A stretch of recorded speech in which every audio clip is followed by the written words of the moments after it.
ক্ষমতায় টিকে থাকতে অসুস্থ প্রতিযোগিতা শুরু হয়েছে। অভিযোগ মির্জা ফখরুলের। হাসিনার পতনের মাধ্যমেই ৮০% সংস্কার হয়ে গেছে মন্তব্য মেজর হাফিজের। আগামী সপ্তাহে সবার সাথে আলোচনা শেষে দ্রুতই আসছে জুলাই ঘোষণা, জানালেন উপদেষ্টা মাহফুজ। রাজনৈতিক দলগুলোর সাথে আলোচনায় ঠিক হবে সংস্কার স্বল্প নাকি দীর্ঘমেয়াদী হবে। লন্ডন ক্লিনিকে চিকিৎসা শুরু হয়েছে বেগম খালেদা জিয়ার। সম্পন্ন হয়েছে বেশ কিছু পরীক্ষা, জরুরি ভিত্তিতে চলছে লিভারের চিকিৎসা। ন্যায় বিচারের দাবিতে রাজধানীর শাহবাগে ২ ঘণ্টা সড়ক অবরোধ। চাকরিচ্যুত বিডিআর সদস্যদের। অস্থায়ী আদালত পুড়ে যাওয়ায় হয়নি বিদ্রোহ মামলার শুনানি। শেখ হাসিনাকে ফেরাতে চিঠির প্রাপ্তি স্বীকার করেছে ভারত। জবাবের অপেক্ষায় থাকবে বাংলাদেশ, জানিয়েছেন পররাষ্ট্র মন্ত্রণালয়ের মুখপাত্র। দেখছিলেন ক্রাউন 7 সংবাদ শিরোনাম, এবারে বিস্তারিত। বিএনপির মহাসচিব মির্জা ফখরুল ইসলাম আলমগীর বলেছেন, শেখ হাসিনা চলে যাবার পর নিজেদের ঐক্য ধরে রাখা যাচ্ছে না। ক্ষমতায় টিকে থাকতে অশুভ প্রতিযোগিতা শুরু চলছে। নির্বাচিত সংসদ ছাড়া সংস্কার আইনগত বৈধতা পাবে না বলে মন্তব্য করেন মির্জা ফখরুল। আরো জানাচ্ছেন জাহাঙ্গীর আকান্ত। বেগম খালেদা জিয়ার বিরুদ্ধে প্রতিহিংসামূলক মিথ্যা মামলার উপর লেখা রাজবন্দির জবানবন্দির শীর্ষক বইয়ের মোড়ক উন্মোচন করেন বিএনপির মহাসচিব মির্জা ফখরুল ইসলাম আলমগীর। বইটি ২০১৮ সালে আওয়ামী লীগ সরকার বাজেয়াপ্ত করেছিল। অনুষ্ঠানে মির্জা ফখরুল বলেন, নেতাকর্মীদের আন্দোলনের ফলশ্রুতিতেই চিকিৎসার জন্য বিদেশে যেতে পেরেছেন বেগম খালেদা জিয়া। আজকে দেশনেত্রী বেগম খালেদা জিয়া মুক্ত হয়ে তিনি চিকিৎসার জন্য লন্ডনে গেলেন এবং গেলেন রাষ্ট্রীয় মর্যাদা নিয়ে। পথে পথে লক্ষ লক্ষ মানুষ তাকে সি অফ করেছে ভালোবাসা থেকে। তাকে যেভাবে আন্তর্জাতিকভাবে তিনি যে সম্মানটুকু পেয়েছেন, কোথাও বাধা পেতে হয়নি আমাদেরকে। আমরা যেখানেই বলেছি যে এটা আমাদের দরকার, সাথে সাথে করে দিয়েছে, ভিসা দিয়েছে। ম্যাডামকে নিয়ে যাওয়ার জন্য কাতারের আমিরের প্রতি আমি আমার কৃতজ্ঞতা জানাচ্ছি যে তারা একেবারেই কোনো রেন্ট না নিয়ে তারা এই অ্যাম্বুলেন্সটি দিয়েছেন এবং খুব দ্রুতভাবে দিয়েছেন। আমি ধন্যবাদ জানাই ব্রিটিশ সরকারকে যে তারা সেখানে তারকে যাওয়ার ব্যাপারটা নিশ্চিত করেছেন।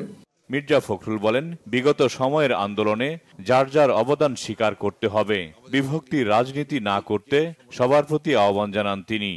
দুর্ভাগ্য আমাদের, দেখেন হাসিনা চলে যাওয়ার পর থেকে, পালানোর পর থেকে আমরা কেন জানি না নিজেদেরকে আবার সেই পুরো বিশ্বাস ফিরিয়ে আনতে পারছি না, ঐক্যের জায়গাটাতে থাকতে পারছি না। অসুস্থ একটা প্রতিযোগিতা শুরু হয়েছে ক্ষমতায় টিকে থাকবার জন্য।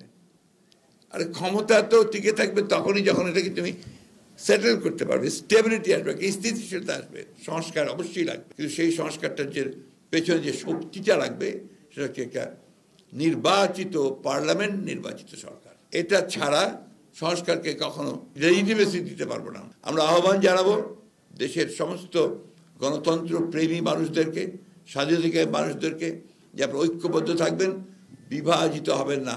আর আমি রাজনৈতিক নেতা কর্মী যারা যেখানে কাজ করছেন সবাইকে অনুরোধ করবো, বিভাজন সৃষ্টি করবেন না। কিছু মানুষ একেবারে যেন ডেসপারেট হয়ে গেছে যে তার দেশকে ভাগ করবে, আবার জনগণকে বিভক্ত করবে। এখন বিভিন্ন রকম কথা বলছে, বিভিন্ন রকম আপনার উস্কানি দিচ্ছে, উস্কানিমূলক কথা হচ্ছে। আপনারা দয়া করে এগুলোর মধ্যে যাবেন না। অল্প দিনের মধ্যে মামলা থেকে মুক্তি পেয়ে তারেক রহমান দেশে ফিরে আসবেন বলে আশা করেন বিএনপির মহাসচিব। ভারপ্রাপ্ত চেয়ারম্যান সাহেব তিনি মুক্ত হবেন অল্প দিনের মধ্যেই পুরোপুরি কেস থেকে। জাহাঙ্গীর আকান্ত, বাংলা ভিশন, ঢাকা। এদিকে বিএনপির স্থায়ী কমিটির সদস্য অবসরপ্রাপ্ত মেজর হাফিজ উদ্দিন আহমেদ বলেছেন, শেখ হাসিনাকে আশ্রয় দিয়ে বাংলাদেশকে অস্থিতিশীল করার ষড়যন্ত্র করলে ভারতের সাথে বন্ধুত্বপূর্ণ সম্পর্ক রাখা সম্ভব হবে না। জাতীয়তাবাদী মুক্তিযোদ্ধা দল আয়োজিত ৭১-এর মুক্তিযুদ্ধ জাতির হাজার বছরের শ্রেষ্ঠ অহংকার শীর্ষক আলোচনার সভায় এই কথা বলেন তিনি। জাতীয় প্রেস ক্লাবে এই আলোচনায় হাফিজ উদ্দিন আহমেদ আরও বলেন, ১৬ বছর ধরে যারা গুম খুনের সাথে জড়িত ছিল, অন্তর্বর্তী সরকারের উচিত আরও দ্রুত গতিতে তাদের বিচার নিশ্চিত করা। তিনি বলেন, শেখ হাসিনার পতনের মধ্যে দিয়ে ৮০% সংস্কার হয়ে গেছে। অন্তর্বর্তী সরকারের উচিত নির্বাচনে কিছু সংস্কার করে সুষ্ঠু নির্বাচন আয়োজন করা এবং জুলাই আগস্টে আহতদের চিকিৎসা নিশ্চিত করা। সব সংস্কারের ম্যান্ডেট এই সরকারের নেই, তাই জনগণের ভোটে নির্বাচিত জনপ্রতিনিধিরাই প্রকৃত সংস্কার করবেন। কবে ভারত এই স্বৈরাচারকে এই দেশে ফেরত পাঠাবেন, এই আশায় যখন আমরা বুক বেঁধেছি, এখন দেখা গেল যে তার ভিসার মেয়াদ আরও বৃদ্ধি করা হয়েছে। অর্থাৎ শেখ হাসিনাকে তারা দেশে আশ্রয় দেবে এবং বাংলাদেশকে আনস্টেবল করার জন্যে, বাংলাদেশের মধ্যে নানা ধরনের নাশকতা সৃষ্টি করার জন্যে এই শেখ হাসিনাকে ভারত ব্যবহার করবে। এটি করলে তাদের সাথে আমাদের আর বন্ধুত্বপূর্ণ সম্পর্ক রাখার কোনো অবকাশ থাকবে না। আগামী সপ্তাহের মধ্যে সবার সাথে আলোচনা করে জুলাই ঘোষণার বিষয়ে জানানো হবে বলে জানিয়েছেন উপদেষ্টা মাহফুজ আলম। ছাত্রদের দাবি অনুযায়ী 15 জানুয়ারির মধ্যে ঘোষণা করা সম্ভব না হলে দ্রুতই তা ঘোষণা করা হবে বলেও জানান তিনি। এছাড়া অন্তর্বর্তীকালীন সরকার জাতীয় নির্বাচনের আগে স্থানীয় সরকার নির্বাচন করতে চায় বলেও জানান সরকারের এই প্রভাবশালী উপদেষ্টা। এই সরকার সংস্কার স্বল্প, মধ্য নাকি দীর্ঘ মেয়াদে করবে, রাজনৈতিক দলগুলোর সাথে আলোচনায় আগামী 2 সপ্তাহের মধ্যে পরিষ্কার হয়ে যাবে বলেও জানান মাহফুজ আলম। রুকনুজ্জামানের রিপোর্ট। বৃহস্পতিবার রাজধানীর তেজগাঁয়ে প্রধান উপদেষ্টার কার্যালয়ে প্রধান উপদেষ্টার সভাপতিত্বে উপদেষ্টা পরিষদের বৈঠক অনুষ্ঠিত হয়। বৈঠকে আগামী বছর থেকে বছরের প্রথম দিনেই শিক্ষার্থীদের হাতে বই তুলে দেয়া, চট্টগ্রামের জলাবদ্ধতা দূর করার উদ্যোগ নেয়ার নির্দেশনা দেন প্রধান উপদেষ্টা। পরে বিকেলে রাজধানীর ফরেন সার্ভিস একাডেমিতে উপদেষ্টা পরিষদের বৈঠক নিয়ে বিস্তারিত সংবাদ সম্মেলনে উপস্থিত ছিলেন উপদেষ্টা মাহফুজ আলম সহ প্রধান উপদেষ্টার প্রেস উইং। সংবাদ সম্মেলনে জুলাই ঘোষণা নিয়ে অন্তর্বর্তীকালীন সরকারের নেয়া উদ্যোগের বিষয়ে বিস্তারিত জানান উপদেষ্টা মাহফুজ আলম। সরকার আগামী সপ্তাহের মধ্যে এই ডকুমেন্টটির ব্যাপারে এবং কবে এই ঘোষণাপত্র, কিভাবে এই ঘোষণাপত্র প্রকাশিত হবে অথবা ঘোষিত হবে সেই সম্বন্ধে সরকার আগামী সপ্তাহের মধ্যেই সবার সাথে পরামর্শের ভিত্তিতে সর্বসম্মতিক্রমে সিদ্ধান্তটি জানাবে। শিক্ষার্থীদের দাবি 15 জানুয়ারি ছিল, কিন্তু সরকার যে জায়গাটি চাচ্ছে যে সবার সাথে যেহেতু কথা বলতে হবে, সরকার হয়তো কিছু সময় বৃদ্ধি হতে পারে, কিন্তু এটা দেরি হবে না, খুব বেশি দেরি হবে না। হয়তো তাদের সময়সীমার কয়েকদিনের মধ্যেই এটা হয়ে যাবে এবং এটা আমরা আশা করি যে এটা যদি ওয়াইডার কনসালটেশনের ভিতরে 15 জানুয়ারি হয়, 15 জানুয়ারি হতে পারে, কিন্তু সরকার যেটা চাচ্ছে যে সব পক্ষগুলোর সাথে এই কনসেনসাসের ভিত্তিতে করুক। এটা আমরা মনে করি শিক্ষার্থীরা এই ধৈর্য ধারণ করবেন, সংযম দেখাবেন। মাহফুজ আলম জানান, প্রশাসক দিয়ে নাগরিক সুবিধা নিশ্চিত করা যাচ্ছে না বিধায় জাতীয় নির্বাচনের আগেই স্থানীয় সরকার নির্বাচন দিতে চায় অন্তর্বর্তীকালীন সরকার। প্রশাসক দিয়ে এটা সামলানো আমরা মনে করতেছি এটাতে ঘাটতি দেখা যাচ্ছে, জনগণ নাগরিক সেবাগুলো পাচ্ছে না। বলতো এটা একটা প্রস্তাবনা আকারে স্যার বলেছেন যে লোকাল গভর্নমেন্ট ইলেকশন যদি হয় তাহলে যেটা হবে যে নাগরিকদের এই সেবা প্রাপ্তির সুযোগ তৈরি হবে এবং এটা মনে করি যে এটা রাজনৈতিক দলগুলোর সাথে মানে আলোচনার ভিত্তিতে এটা আমরা অগ্রসর হতে পারবো। এছাড়া অন্তর্বর্তীকালীন সরকারের সংস্কার স্বল্প, মধ্য নাকি দীর্ঘ মেয়াদে হবে তা রাজনৈতিক দলগুলোর সাথে আলোচনায় এই মাসেই পরিষ্কার হয়ে যাবে বলেও জানান সরকারের এই উপদেষ্টা। এই মাসে বা যে সময়সীমা আছে ওনারা যখন এই প্রস্তাবনাগুলো দিবেন, এগুলো নিয়ে তো আমরা আগেই বলেছি যে রাজনৈতিক দলগুলোর সাথে আমরা একটা কনসালটেশনে ঢুকবো, প্রসেসে ঢুকবো এবং অন্যান্য স্টেক হোল্ডারদের সাথে কনসালটেশন প্রসেসে ঢুকার পর আমরা আসলে ঠিক করব, রাজনৈতিক দলগুলো ঠিক করবে যে কতটা সংস্কার আমরা করতে চাই এই রাষ্ট্রের। ওই সংস্কার যদি মধ্যমেয়াদী হয়, দীর্ঘমেয়াদী হয়, স্বল্পমেয়াদী হয় বা কী ধরনের সংস্কার, এটা যদি ঠিক হয়, ওই সংস্কারের মেয়াদ অথবা পরিধির ভিত্তিতে আমি মনে করি নির্বাচনের ডেট ঠিক হবে। আগামী মাসের মধ্যে সব শিক্ষার্থীর হাতে পাঠ্য বই পৌঁছে যাবে বলেও সংবাদ সম্মেলনে জানান প্রধান উপদেষ্টার প্রেস সচিব শফিকুল আলম। পাঠ্যপুস্তক আগামী মাসের মধ্যে সবাই হাতে পাবেন, সবার হাতে। আগের যেগুলো গভর্নমেন্টের সময় দেখেছেন যে আগের গভর্নমেন্টে ওনারা পাঠ্যপুস্তক উৎসব করতেন ওই একদিনের জন্য, দেখাতে চেতেন যে না পাঠ্যপুস্তকটা সবাই জানুয়ারির 1 তারিখে পাচ্ছেন। 2010-এর পরের থেকে দেখা যাচ্ছে যে ফুল ডিস্ট্রিবিউশন হতে হতে মার্চ এবং কোনো বছর জুলাই মাসও হয়ে গিয়েছে। রুকনুজ্জামান, বাংলা ভিশন, ঢাকা।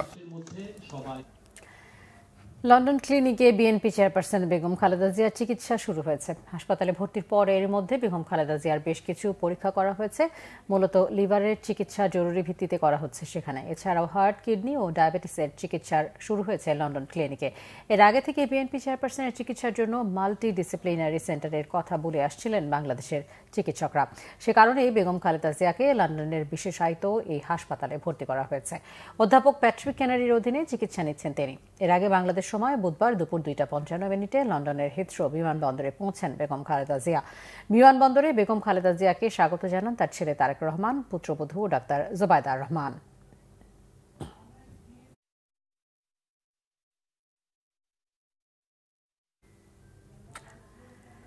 দর্শক, এই মুহূর্তে লন্ডন ক্লিনিকের সামনে আছেন বাংলাভিশনের প্রতিনিধি মোহাম্মদ আব্দুল হান্নান। আমরা এখন সরাসরি কথা বলবো তার সাথে। হান্নান, বিএনপি চেয়ারপারসন বেগম খালেদা জিয়ার চিকিৎসা নিয়ে আপনার কাছে সবশেষ কি তথ্য আছে? ধন্যবাদ সিফাত। আপনি দেখছেন আমি যেখানে বেগম জিয়ার চিকিৎসা হচ্ছে, আপনারা জানেন লন্ডনের মার্লিবন এলাকায় সেন্ট্রাল লন্ডনে পড়েছে, ঠিক ওই লন্ডন ক্লিনিকের সামনে আমি দাঁড়িয়ে রয়েছি। এবং সকাল থেকে আমরা যুক্তরাজ্যের কয়েকজন নেতাকর্মী, শীর্ষস্থানীয় নেতাকর্মী এবং যুক্তরাজ্য বিএনপির সেক্রেটারির সাথে কথা বলেছি। তিনি বলেছেন এখন পর্যন্ত বেগম জিয়াকে ডাক্তার নানা পরীক্ষা নিরীক্ষা করছেন এবং তার সর্বোচ্চ গুরুত্ব দিয়েই তার স্বাস্থ্য পরীক্ষা সহ নানা দিক দেখভাল করছেন। এবং বাংলাদেশ থেকে আসা ডাক্তার এবং এখানে যে ডাক্তার রয়েছেন টিম, তাদের মধ্যে D2D এক ধরনের ডাক্তার টু ডাক্তার নানা ধরনের পরামর্শ হচ্ছে, সেগুলো নিয়ে পরীক্ষা নিরীক্ষা চলছে। তবে এখন পর্যন্ত মিডিয়াতে ব্রিফ দেওয়ার তেমন কোনো তথ্য নেই, সেটিও জানিয়েছেন। তবে বিকাল নাগাদ হয়তোবা বাংলাদেশ থেকে আসা ডাক্তার কোনো ধরনের ব্রিফিং দিতে পারেন, তবে সেটি এখনো নিশ্চিত নয় কোনো ধরনের পরিবর্তন হলে। তারপরও আপনাকে বলে রাখতে চাই, যেহেতু তিনি একটি বিশেষায়িত হাসপাতালে এসেছেন এবং গুরুত্বপূর্ণ একটি হাসপাতালে এসেছেন, সব ধরনের সুবিধা সেখানে রয়েছে। এবং সাধারণত লন্ডনে কারো চিকিৎসা হলে পরিবারের কাউকে থাকতে দেওয়া হয় না। তবে যেহেতু এটি একটি প্রাইভেট ক্লিনিক এবং বেগম জি একজন গুরুত্বপূর্ণ ব্যক্তি এবং তিনি একটি গুরুত্বপূর্ণ জায়গায় এসেছেন, বিশেষায়িত ভাবে রয়েছেন, তাই পরিবারের সদস্য ছিল সেখানে এবং পরিবারের সাথে তিনি মানে চিকিৎসার পাশাপাশি সময় কাটাচ্ছেন, সেটিও আমরা জানতে পেরেছি।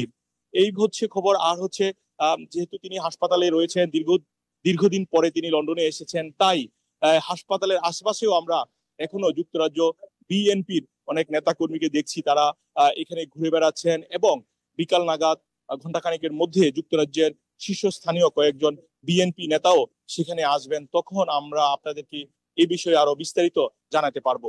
এই ছিল লন্ডন থেকে আপাতত।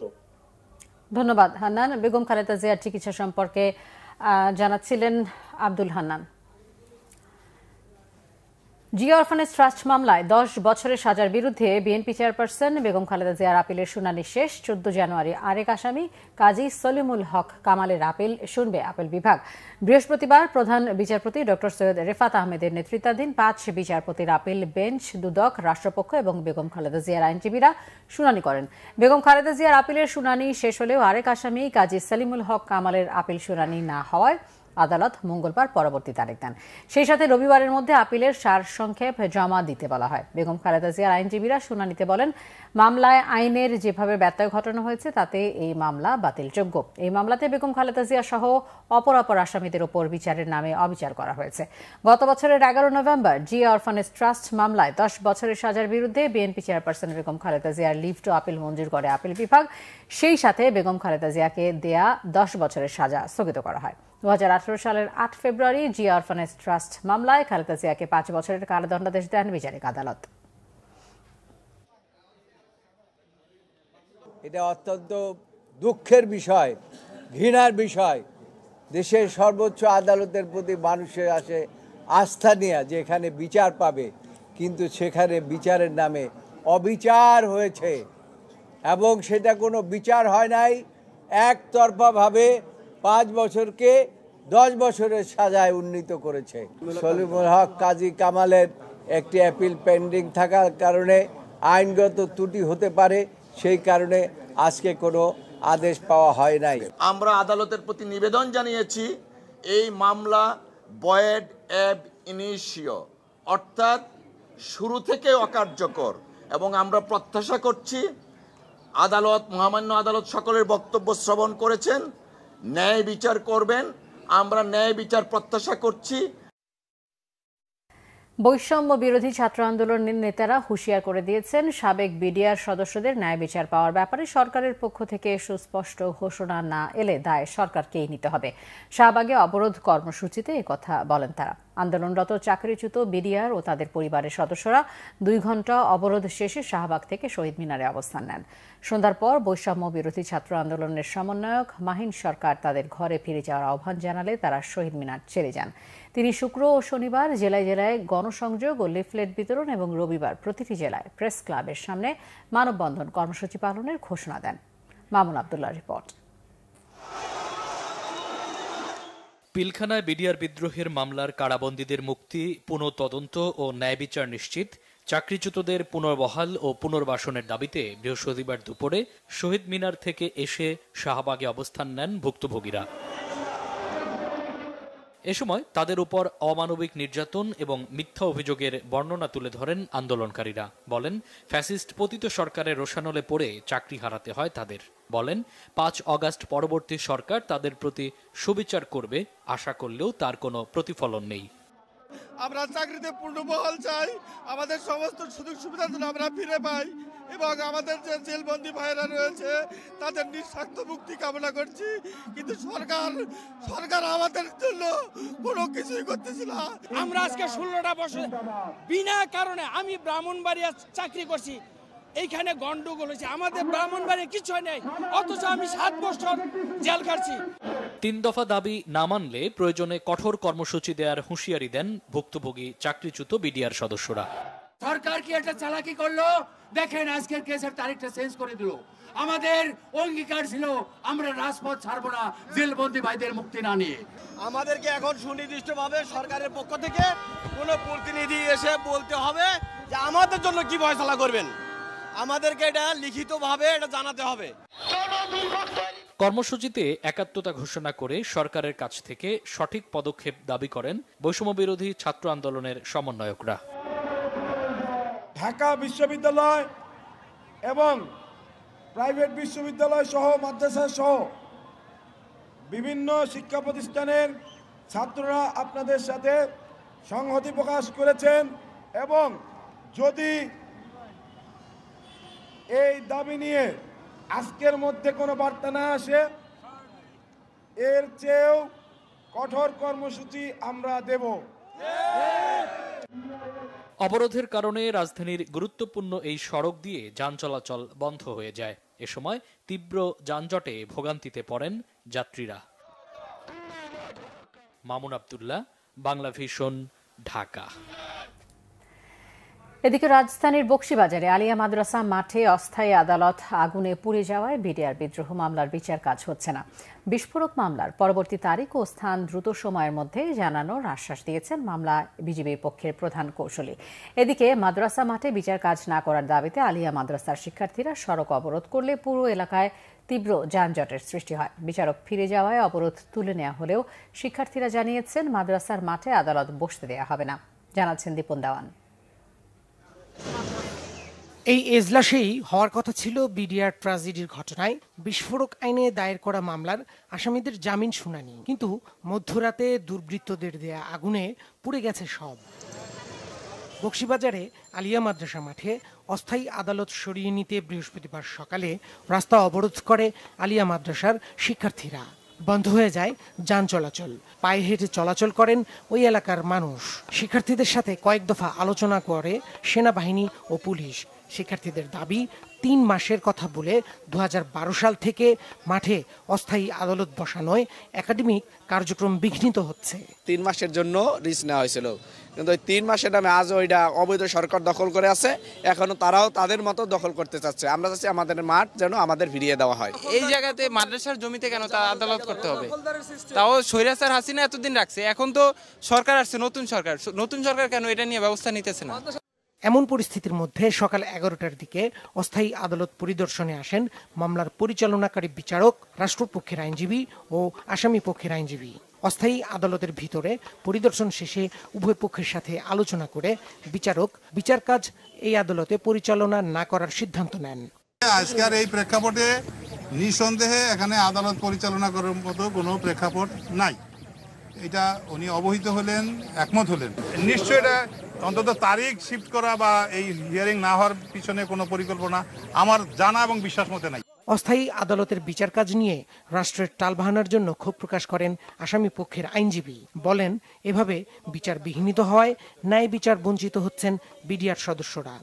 একবার বলা হলো যে অস্থায়ী আদালত কেরানীগঞ্জে বসবে, দ্বিতীয়বার বলা হলো যে না মাদ্রাসা আলিয়ায় বসবে, এরপর আবার বলা হলো না এই দুটো জায়গার কোনো জায়গায় বসার সুযোগ নেই, সেহেতু যে আদালতে মামলাটি গত কয়েকটি তারিখ চলে আসছিল মহানগর দায়রা জজ আদালত সেখানেই বসবে।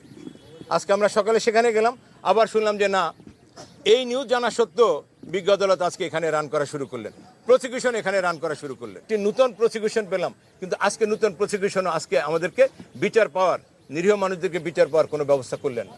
আলিয়া মাদ্রাসা মাঠে আদালতের কার্যক্রম পরিচালনা না করায় সড়ক অবরোধ তুলে নেয় শিক্ষার্থীরা। স্বাভাবিক হয় ওই এলাকার যান চলাচল। দীপন দেওয়ান, বাংলা ভিশন, ঢাকা। বিএনপির কেন্দ্রীয় নেতা ও সিলেট 2 আসনের সাবেক এমপি ইলিয়াস আলী সহ দলটির সহযোগী সংগঠনের 2400 নেতাকর্মীকে গুম ও ক্রস ফায়ারে হত্যার অভিযোগে আন্তর্জাতিক অপরাধ ট্রাইব্যুনালে অভিযোগ দাখিল করা হয়েছে। বৃহস্পতিবার ট্রাইব্যুনালের চিফ প্রসিকিউটর বরাবর দলটির 3 সদস্যের একটি প্রতিনিধি দল এই অভিযোগ দাখিল করেন। এ সময় তারা বিএনপির মহাসচিব মির্জা ফখরুল ইসলাম আলমগীরের সই করা চিঠি নিয়ে ট্রাইব্যুনালে যান। এতে 2008 সাল থেকে 2024 সালের 5 আগস্ট পর্যন্ত সারা দেশের জেলা, উপজেলা, মহানগর ও ইউনিয়ন পর্যন্ত ক্রসফায়ার গুম ও হত্যার অভিযোগ আনা হয়। এছাড়া 153 জনকে গুম করা হয়, যাদের মধ্যে অনেকে এখনও নিখোঁজ বলে উল্লেখ করা হয়। বিএনপির গুম খুন মামলা বিষয়ক সমন্বয়ক মোহাম্মদ সালাউদ্দিন সকালে অভিযোগ দায়ের করেন। আমরা আজকে 2276 জনের ক্রসফায়ারের নামে যে হত্যা করেছে নির্মমভাবে, তার একটা তালিকা অভিযোগ জমা দিলাম। আর একটা হলো এ পর্যন্ত প্রাপ্ত তথ্য অনুযায়ী 153 জনের গুমের তালিকা, যে গুমের মধ্যে হত্যাও করা হয়েছে, এখন পর্যন্ত গুমও আছে, তার একটি তালিকা আমাদের মাননীয় মহাসচিব সাহেবের স্বাক্ষরিত একটি অভিযোগ আমরা এখানে জমা দিলাম। সুনির্দিষ্ট অভিযোগ প্রধানমন্ত্রী সহ সংশ্লিষ্ট যারা আইন শৃঙ্খলা জড়িত আছে তাদের সহ এবং আওয়ামী লীগের যারা সন্ত্রাসী তাদেরকে দিয়ে। শেখ হাসিনাকে ফেরাতে চিঠি পাঠানোর বিষয়টি স্বীকার করেছে ভারত। বাংলাদেশ ভারতের জবাবের অপেক্ষায় থাকবে। বৃহস্পতিবার বিকেলে পররাষ্ট্র মন্ত্রণালয়ে নিয়মিত ব্রিফিংয়ে এই তথ্য জানান মন্ত্রণালয়ের মুখপাত্র রফিকুল আলম। তিনি বলেন, শেখ হাসিনার পাসপোর্ট বাতিল হলে ভিসার মেয়াদ বাড়ানোর কোনো ইস্যু থাকে না। এছাড়া জুলাই গণ অভ্যুত্থানে আহতদের ভিসা প্রাপ্তি ও বিদেশে চিকিৎসার জন্য পররাষ্ট্র মন্ত্রণালয় কাজ করছে উল্লেখ করে রফিকুল আলম জানান, এ পর্যন্ত 11 জনকে বিদেশে চিকিৎসার জন্য পাঠানো হয়েছে এবং 2 জন চিকিৎসা শেষে দেশে ফিরেছেন। মিয়ানমারে চলমান সহিংসতায় 36 জন রোহিঙ্গা বাংলাদেশে অনুপ্রবেশ করেছে। তবে সীমান্তে অনুপ্রবেশ ঠেকাতে বিজিবি ও বিভিন্ন গোয়েন্দা সংস্থা কাজ করছে বলে জানান রফিকুল আলম।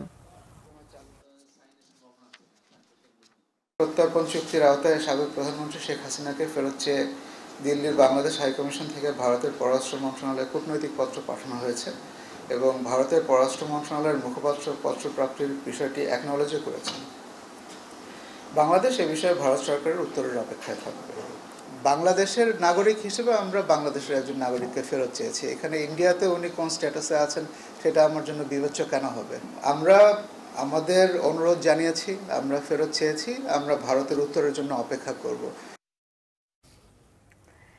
3100 কোটি টাকার অস্বাভাবিক লেনদেন এবং 19 কোটি টাকার অবৈধ সম্পদ অর্জনের অভিযোগে ফরিদপুর 4 আসনের সাবেক সংসদ সদস্য নিক্সন চৌধুরী ও তার স্ত্রী তানিন হোসেনের বিরুদ্ধে মামলা করেছে দুর্নীতি দমন কমিশন দুদক। বিকেলে সংবাদ সম্মেলনে দুদকের মহাপরিচালক মোহাম্মদ আক্তার হোসেন এই তথ্য জানান। তিনি আরও জানান, নরসিংদী 2 আসনের সাবেক সংসদ সদস্য আনোয়ারুল আশরাফ খান ও তার স্ত্রী বিরুদ্ধে অবৈধ সম্পদ আয় ও অস্বাভাবিক লেনদেনের অভিযোগে মানি লন্ডারিং আইনে মামলা দায়ের করেছে সংস্থাটি। এছাড়া নামে বেনামে ব্যাংক অ্যাকাউন্ট খুলে সাবেক মন্ত্রী, সংসদ সদস্যরা যে অস্বাভাবিক লেনদেন করেছেন তার সাথে কোনো ব্যাংক কর্মকর্তা জড়িত থাকলে তাদেরকেও আইনের আওতায় আনা হবে বলে নিশ্চিত করেন দুদক মহাপরিচালক। অস্বাভাবিক লেনদেন যদি যেসব অ্যাকাউন্টে হয়ে থাকে, নিয়ম অনুযায়ী সংশ্লিষ্ট ব্যাংক হচ্ছে একটা রিপোর্টিং এজেন্সি। মানি লন্ডারিং আইন অনুযায়ী তারা বাংলাদেশ ব্যাংকে এই বিষয়ে রিপোর্ট করার কথা। আমাদের তদন্তকালে যদি ব্যাংকারদের কোনো সংশ্লিষ্টতা আসে তাহলে তাদেরকেও আইন আমলে আনা হবে। বাণিজ্য উপদেষ্টা শেখ বশিরউদ্দিন বললেন, রাতারাতি বাজার দর ঠিক করার আলাদিনের চেরাগ সরকারের হাতে নেই। চালের দাম বৃদ্ধির বিষয়টি সাময়িক হলেও আগামী রমজানে দ্রব্যমূল্য স্বাভাবিক থাকবে এমন আশ্বাস তার। সকালে সচিবালয়ে নিজ মন্ত্রণালয়ে তুরস্কের বাণিজ্যমন্ত্রী ডক্টর ওমর বালাতের নেতৃত্বে উচ্চ পর্যায়ের এক প্রতিনিধি দলের সঙ্গে বৈঠক শেষে কথা বলেন তিনি। উপদেষ্টা জানান, নবায়নযোগ্য জ্বালানি, অবকাঠামো, ওষুধ শিল্প, মেশিনারিজ ও স্বাস্থ্য খাতে বিনিয়োগে আগ্রহের কথা জানিয়েছে তুরস্ক। সেই সাথে সামরিক সরঞ্জাম বিক্রিতেও আগ্রহী দেশটি। এসব বিষয়ে যৌথ অর্থনীতি কমিশনে আলোচনা করে সিদ্ধান্ত নেওয়া হবে। শেখ বশিরউদ্দিন আরও জানান, তুরস্কে $50 কোটি পণ্য রপ্তানির বিপরীতে $45 কোটি পণ্য আমদানি করে বাংলাদেশ। দেশটিতে রপ্তানি প্রবৃদ্ধি 30% বেড়েছে। চাল সহ নিত্যপণ্যের মূল্য বৃদ্ধি প্রসঙ্গে বাণিজ্য উপদেষ্টা বলেন, আবহাওয়াগত কারণে চালের দাম সাময়িক বেড়েছে। মিয়ানমার, ভারত ও পাকিস্তান থেকে চাল এলেই দাম কমে যাবে। রোজায় নিত্যপণ্যের দাম বাড়বে না বলে আশা উপদেষ্টার।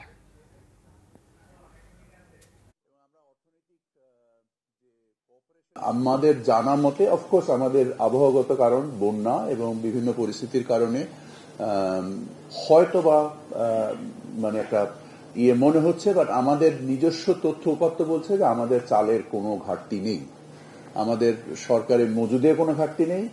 তারপরেও আমরা প্রস্তুতিমূলক পর্যায়ে আমরা যে ব্যত্যয়টা চালের বাজারে দেখছি সেটাকে মানে হ্যান্ডেল করার জন্য, অ্যাড্রেস করার জন্য আমরা আমদানিকে আরো বেশি উদার করেছি। যেটা আমরা বললাম যে আমরা 63%কে 3%-এ নামিয়ে নিয়ে এসেছি। আমরা আশা করি যে আমদানি শুরু হলেই যদি কেউ মজুদ করে থাকে অন্যায্যভাবে, এই মজুদটাও তারা ছাড়তে বাধ্য হবে এবং বাজার স্বাভাবিক পর্যায়ে নেমে আসবে।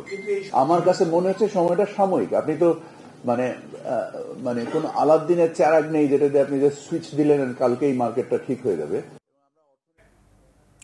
বিএনপির আন্তর্জাতিক বিষয়ক কমিটির সদস্য ইঞ্জিনিয়ার ইশরাক হোসেন বলেছেন, চট্টগ্রামে আদালত থেকে নথি গায়েব, সচিবালয়ে আগুন সহ দেশকে অস্থিতিশীল করতে পলাতক শেখ হাসিনার দোসররা একের পর এক ঘটনা ঘটিয়ে যাচ্ছে। বিকেলে রাজধানীর লক্ষ্মীবাজার ডিআইটি মার্কেটের সামনে শীতার্ত ও দুস্থ মানুষের মাঝে কম্বল বিতরণ করেন বিএনপি নেতা ইঞ্জিনিয়ার ইশরাক হোসেন।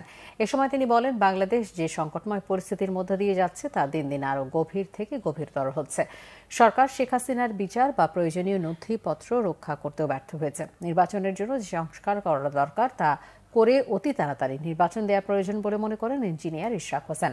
পুরান ঢাকার বাসিন্দাদের উদ্দেশ্যে বিএনপি নেতা ইশরাক হোসেন বলেন, ভবিষ্যতে বিএনপি ক্ষমতায় গেলে পুরান ঢাকার পিছিয়ে পড়া জনগোষ্ঠীকে মডেল হিসেবে গড়ে তোলা হবে।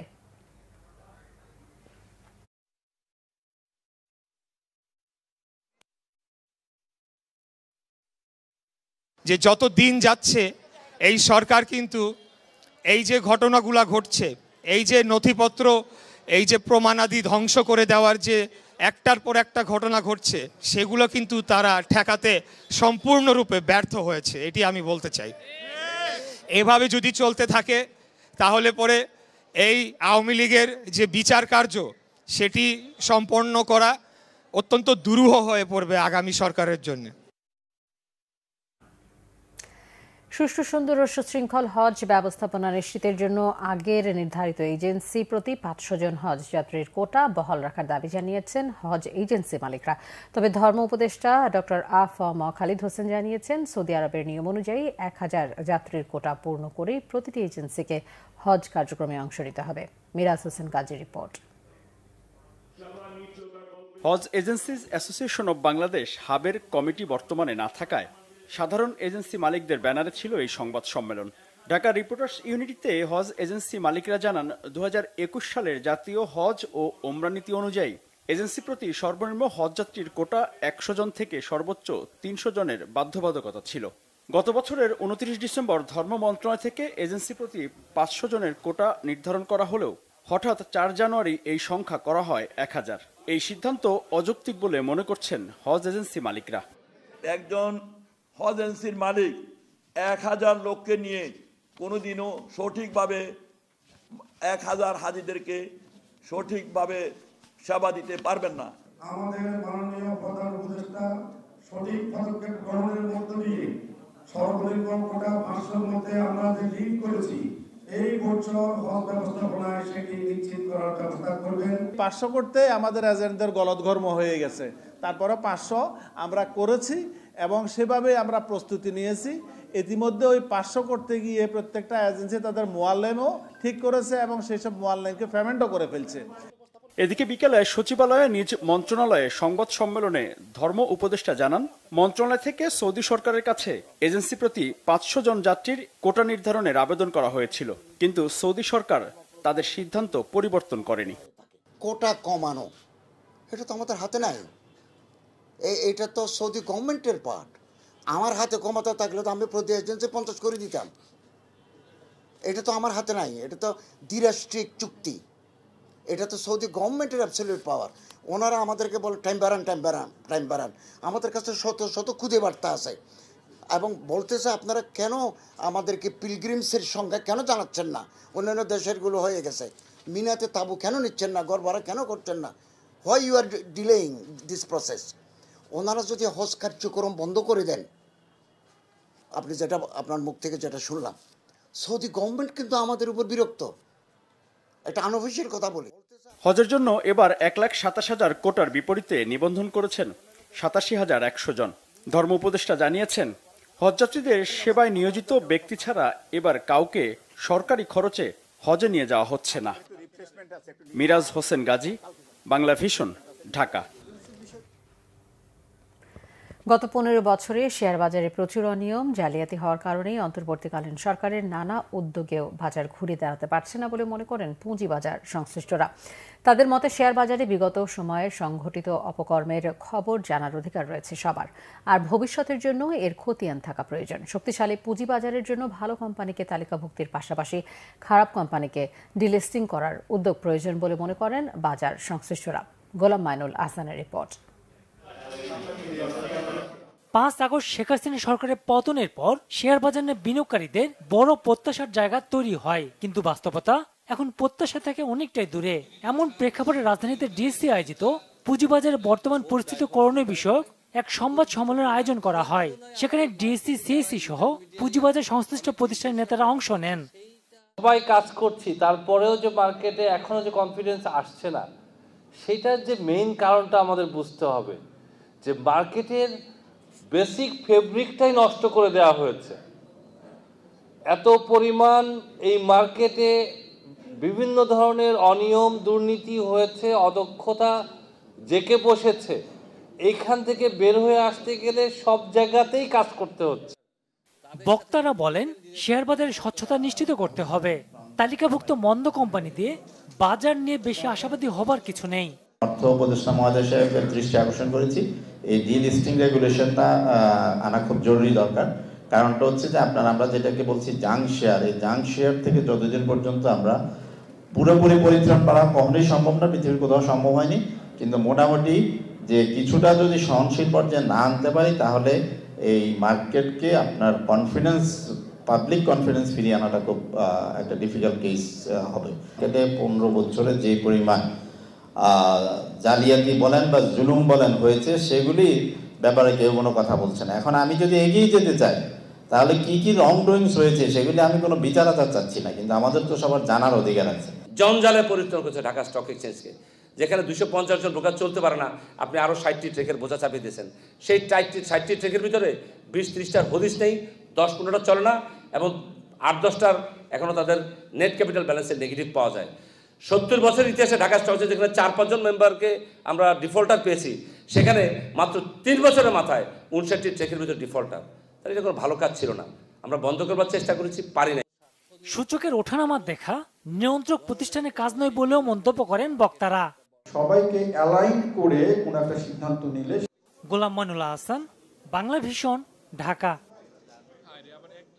43তম বিসিএস এর প্রজ্ঞাপন থেকে বাদ পড়া 227 জনের বিষয়ে পুনঃ তদন্ত হবে। ফৌজদারি বা রাষ্ট্রদ্রোহের মতো গুরুতর অপরাধে সম্পৃক্ততা না থাকলে বাদ পড়াদের বড় অংশই আবার চাকরিতে যুক্ত হবেন, জানিয়েছেন জনপ্রশাসন সচিব ডক্টর মোখলেসুর রহমান। সচিবালয়ে তিনি সাংবাদিকদের আরও জানান, সরকারি কর্মকর্তারা চলতি অর্থ বছর থেকেই মহার্ঘ ভাতা পাবেন। মেডিকেল স্বেচ্ছায় অনেকে আসেনি, তারা চাকরি করবে না, কিন্তু 227 জনকে নিয়ে আমরা পুনর্বিবেচনা করার জন্য আমরা যেটাকে বলি ইনভেস্টিগেশন অথবা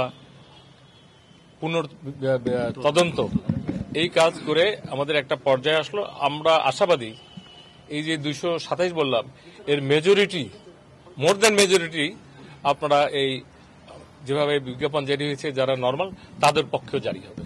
এটা একটা সময়ের ব্যাপার। ফৌজদারি অপরাধ, রাষ্ট্রদ্রোহী অপরাধ, অথবা স্কুল কলেজ ইউনিভার্সিটি বহিষ্কৃত হয়েছিল, অথবা এমন কোন ধরনের হিডেন অপরাধ সে করেছে যেটা সামনে আসছে, এরা ছাড়া বাকি আমি মনে করি এদের নিয়োগ প্রাপ্তিতে শুধু একটা প্রক্রিয়ার ব্যাপার, দে উইল গেট ইট। বিএনপির কেন্দ্রীয় ছাত্র বিষয়ক সম্পাদক রকিবুল ইসলাম বকুল বলেছেন, বিগত দিনে বিএনপির সাথে আন্দোলন সংগ্রামে ছিল এমন সংগঠন ফ্যাসিস্ট সরকারের কালো টাকার কাছে বিক্রি হয়ে যাচ্ছে। তারা নতুন ষড়যন্ত্র করছে, জনগণ এর দাঁতভাঙা জবাব দেবে। বৃহস্পতিবার সন্ধ্যায় খুলনা মহানগরীর খালিশপুরের বিভিন্ন এলাকায় অসহায় মানুষের মধ্যে কম্বল বিতরণ শেষে সাংবাদিকদের তিনি একথা বলেন। এর আগে তিনি নিজ বাসভবনে সরকারি হাজী মোহাম্মদ মহসিন কলেজের ছাত্রদল নেতাকর্মীদের সাথে মত বিনিময় করেন। এ সময় উপস্থিত ছিলেন খুলনা মহানগর বিএনপির আহ্বায়ক অ্যাডভোকেট শফিকুল আলম মনা ও সদস্য সচিব শফিকুল আলম তুহিন। ফ্যাসিস্ট সরকারের পেটোয়া বাহিনীর রেখে যাওয়া যারা কুচক্রী মহল আছে, সন্ত্রাসী আছে, তাদের কাছে কালো টাকা আছে, তারা আবার সংগঠিত হওয়ার চেষ্টা করছে। এবং আমাদের মধ্যে থেকেও যারা আমাদের আন্দোলন সংগ্রামে আমাদের অনেক সংগঠন নেতাকর্মীরা পাশে ছিল, তাদেরকেও দেখেছি কালো টাকায় অনেকে বিক্রি হয়ে ফ্যাসিস্ট সরকারকে প্রতিষ্ঠিত করার জন্য আবার একটি ষড়যন্ত্র করে যাচ্ছে। সংবাদ শেষ করব ক্রাউন সিমেন্ট শিরোনামগুলো আরও একবার জানিয়ে। ক্ষমতায় টিকে থাকতে অসুস্থ প্রতিযোগিতা শুরু হয়েছে, অভিযোগ মির্জা ফখরুলের। হাসিনার পতনের মাধ্যমেই 80% সংস্কার হয়ে গেছে, মন্তব্য মেজর হাফিজের। আগামী সপ্তাহে সবার সাথে আলোচনা শেষে দ্রুতই আসছে জুলাই ঘোষণা, জানালেন উপদেষ্টা মাহফুজ। রাজনৈতিক দলগুলোর সাথে আলোচনায় ঠিক হবে সংস্কার স্বল্প নাকি দীর্ঘমেয়াদী হবে। লন্ডন ক্লিনিকে চিকিৎসা শুরু হয়েছে বেগম খালেদা জিয়ার। সম্পন্ন হয়েছে বেশ কিছু পরীক্ষা, জরুরি ভিত্তিতে চলছে লিভারের চিকিৎসা। ন্যায় বিচারের দাবিতে রাজধানীর শাহবাগে 2 ঘণ্টা সড়ক অবরোধ, চাকরিচ্যুত বিডিআর সদস্যদের। অস্থায়ী আদালত পুড়ে যাওয়ায় হয়নি বিদ্রোহ মামলার শুনানি। শেখ হাসিনাকে ফেরাতে চিঠির প্রাপ্তি স্বীকার করেছে ভারত, জবাবের অপেক্ষায় থাকবে বাংলাদেশ, জানিয়েছেন পররাষ্ট্র মন্ত্রণালয়ের মুখপাত্র।